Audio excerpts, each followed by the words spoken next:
Hi, this is Gab. So last month I was on tour in Italy with my friend Greg Rekus from Winnipeg, Canada. I thought it was a good chance to do an interview, so we sat on the back seat of my van, but I had no plans about questions. I didn't know what to say nor what to do. The setup was very basic. This is a very cheap camera, but I thought, why not? So this is his album. It's called Sibling Cities. Check it out on the internet. Buy a copy if you can. Greg's an amazing person, talented musician, and great performer. So thanks for watching. I hope you like it. Okay, hi, this is Gab. I'm here today with my friend Greg Rekus from Winnipeg, Canada. Hey everyone. This is the first interview I do. I'm not really sure how it works, but let's try and let's see how it goes, right? So, Greg is like a DIY punk rock musician. He plays acoustic, and he uses an acoustic guitar and a stomp box, right? Yep. So how did you end up from playing in a melodic hardcore punk band called High Five Drive to tour solo? Well, the band was together for about 10 years, and after 10 years I feel we were all going in different directions, and I'd always kind of wanted to try a solo thing, but I always felt like it's just out of reach. It's not something I'd be able to do. And it wasn't until the summer of 2010, I was doing sound at a festival and I saw a band where they had this huge like platform with tambourines on it. And I thought, this is perfect. Like I want to do like a rowdy one-man punk rock show. Like I love singer-songwriters, but it's just not what I want to do. I mean, I want to go out louder, right? I talk too much, too loud, too long, and it's non-stop production of music and non-stop touring. You're basically a tour machine. You've been on tour for the last 10 years or something with this project? Yeah, almost 10. Almost 10, right? 2011 was the first tour, so I guess we're 8 years. 8 years. And I do about 150 shows a year. All right. And everywhere in the United States, Canada, and everywhere in Europe too. Nice. And I've tried to maintain a really solid touring schedule, where January I'll do kind of West Coast stuff, any excuse to get away from Winnipeg in the winter. Yeah, I guess. And then I'll do the Midwest before Europe, fly to Europe, and I'm here for about 2 months. Summertime I work as an audio engineer. Okay. And that's kind of how I'm able to maintain this, because like many other musicians, we don't make a heck of a lot on the road. Once you pay all the bills, you're left with pretty much zero, if not a negative number. Yeah. So I'm lucky that I have a career to go home to, work that, and then once I kind of save up some money, I could go on tour. All right. So you basically write your own music, work on your records, try to distribute your records, book your own tours and shows, take care of your own promotion. So you're DIY 360, right?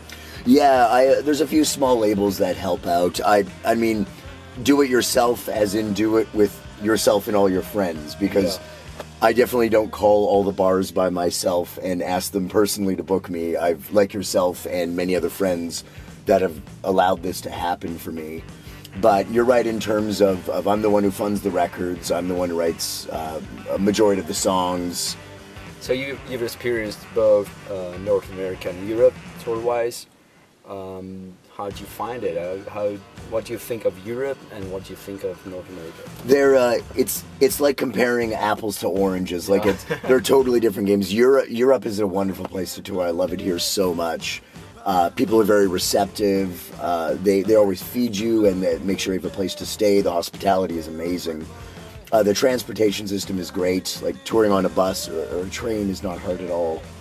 North America, on the other hand, I have my own van there. Again, the crowds there are great. They love music there. All over the States is great to play. Canada is great to play. From your experience, do you have anything to, like any suggestion or any tip for musicians or for touring musicians or musicians that want to tour more? I think, just thinking back, I've been doing this now for virtually 20 years. And I think back to when I was first starting, when I was a teenager, I think finding people that have the same goals, short and long term. And I realize like sometimes it's just not possible. You get the people you play in a band with and you are siblings whether you like each other or not. That's just how it goes. But finding people who are on the same page of here's where we want to be in 6 months, 1 year, 5 years, 10 years. The other thing is to have a job where there's a busy and a slow season. because like when I first started, I was always quitting my job, finding a new one, quitting job, finding a new one. It was hard. But if you have a job where for 3 or 4 months of the year it's very, very busy, you could come home, you could do your year's work in that short amount of time, and then the rest of the year you have time to tour, and you could count on that work coming back. That's another thing too, like to just jump out on the road in a beat up old van and say we're going to do it. It doesn't take very long before that van breaks down. It doesn't take very long before that credit card is maxed out.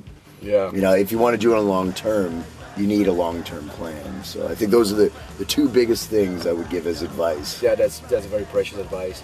Last thing, what's going on with Greg Rekus? What's coming in 2018 and 2019? So this tour goes till May 26th. I'm still doing dates in Greece, in Austria, Switzerland. I got on a date with Propagandy in Germany. I'm really excited about that. Propagandy, Iron Sheik and the Bomb Pops, and Little Old Me opening. So it's gonna be fun. It's gonna be great. And then after Germany, I have Eastern Europe stuff and Finland.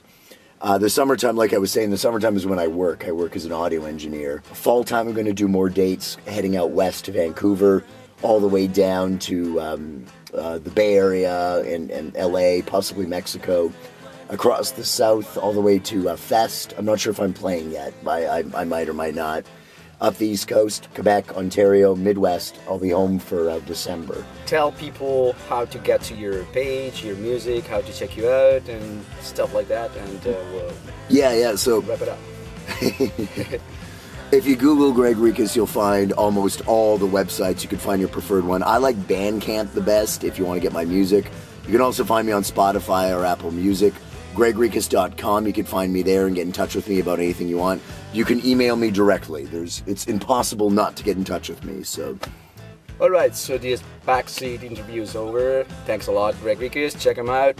And I don't know. Maybe we'll see you next time. I mean, not talking about you. I'm talking about people on the camera, because I'm not sure it's gonna be a next interview. But we'll see. This is the first time I do that, and nothing was planned. No questions was planned. Not even the setup with the flashlight here, as you can see, and the backseat thing was improvised, the camera is improvised, so thank you very much. If you watched so far, you're the best person on earth. See you next time. Bye bye. Woo!